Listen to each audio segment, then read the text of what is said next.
didn't want to have to do it, but you guys made me do it. What is going on, y'all? 5 Sports Talk back at it with another video talking some NBA, here to talk about the Boston Celtics and the Golden State Warriors after we just saw that game in which the Celtics did defeat the Warriors 92-88. It was definitely not a great offensive showcase. It was actually the complete opposite, very sloppy, very foul-oriented, defensive-minded type of game.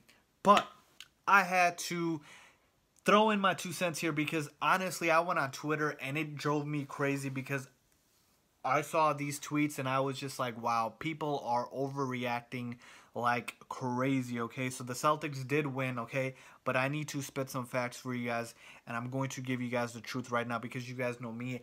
I always give the straight facts. I don't like to try to be biased.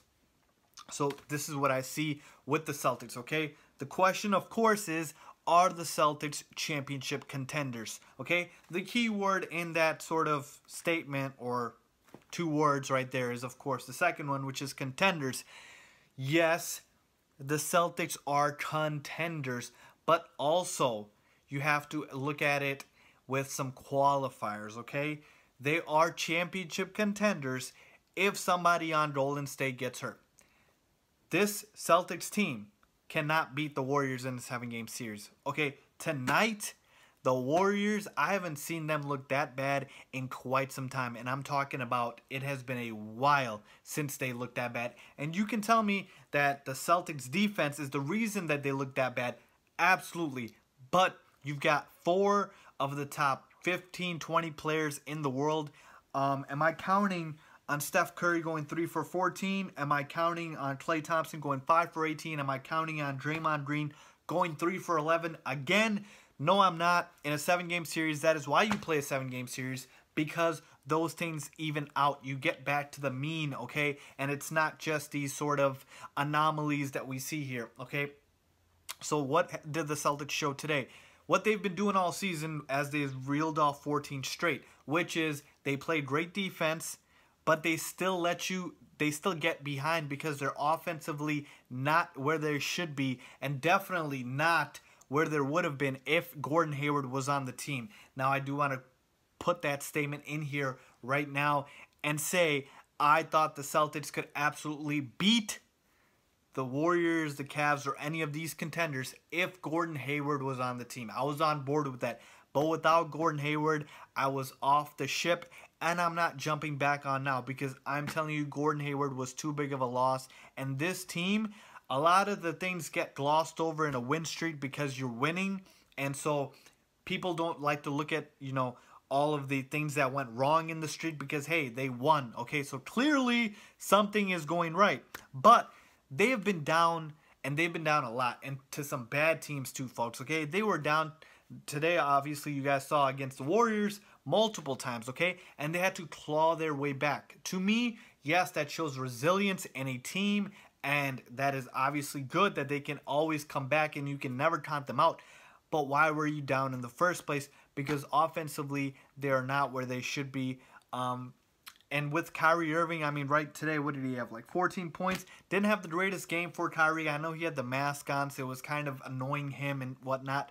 But Kyrie Irving, I mean, he has not been like lights out this season, okay? 20 points, 5 assists a game. Celtics have largely been winning on their defense. And for me, I mean, am I counting on the Celtics to play this defense in terms of this level all year? I mean, not to this standard, but definitely close to it. Brad Stevens is the real MVP of the Celtics, okay? No disrespect to the rest of the players, but that man is a cheat code. He is a great head coach in this league, great X's and O's guy, and I'm a Brad Stevens fan, so definitely like Brad Stevens. But again, back to the question of the Celtics being championship contenders, I just don't think, 2 reasons.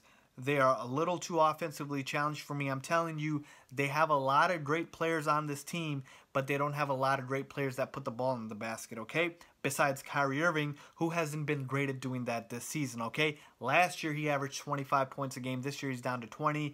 He has not looked the same, folks. I am telling you, And you look at the rest of the guys on this team. We've got Jaylen Brown and we've got Jason Tatum. Jaylen Brown had to have the game of his life today for them to beat the Warriors, and that was barely by 4 points, okay? He has not been playing like that in the entire season. Now, he's had some bursts here and there, but obviously today he kind of just exploded for his career game, basically. Then you've got Marcus Morris. He's been okay. Al Horford, I wouldn't really consider Al Horford that great of a scorer. Marcus Smart is a defensive guard, so is Terry Rozier, and so on and so forth. It's a bunch of role players after that. Guys, besides Kyrie, I mean, this offense, who's going to score the ball? It kind of just bogs down, and that is why Gordon Hayward was so key here, okay? Because Gordon Hayward lets you have somebody to put the ball in the basket when Kyrie was not on the floor. And that is the main reason why I'm still not buying the Celtics as championship contender. Now, obviously, Jason Tatum can emerge as one of those guys that can put the ball in the basket because that kid can score for sure.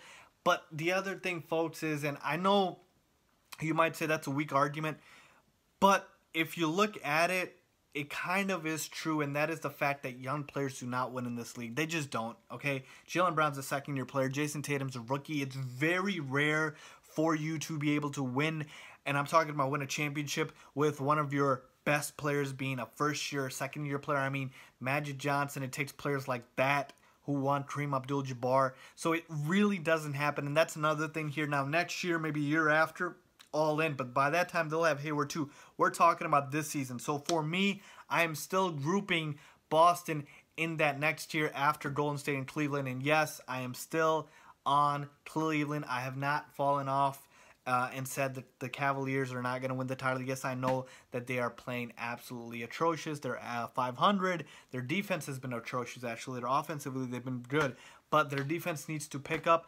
But I think they will be fine. I've said from the beginning, I think they're just bored, and I don't think they have any motivation for these games early on in October, November, and December, and I think they turn it up later in the year. Now, let's see how right I am about that. But I'm still grouping Boston in that second tier with OKC, who is also struggling, but I still believe in them, with San Antonio, with Houston. That's not in any order, by the way, so Houston will probably be at the top of that list. They're playing really well as well. So for me, still the only true two contenders, are Golden State and Cleveland. Unless somebody on Golden State or Cleveland gets hurt, then Boston has a shot. But for right now, still not buying it. Definitely think they're going to be a great team. Probably going to be a top seed, but top seed, like you guys know, does not mean you are an automatic championship team, okay? Now, contender-wise, like I said, they fall in that second tier. So if you want to use that word, championship contender, sure. But second tier, I still have Boston, I still have Golden State, and I still have Cleveland ahead of them. And until Kyrie Irving either lights it up or they find a secondary scorer to help ease the load offensively, I am still going to maintain the same position. Let me know what you guys think about the Celtics. Are you buying the Boston Celtics after beating the Warriors tonight? I am not. Leave a comment down below if you guys agree, disagree, and why. If you guys like this video, please give it a thumbs up. And as always, thanks for subscribing. And make sure you guys subscribe. Thanks for watching.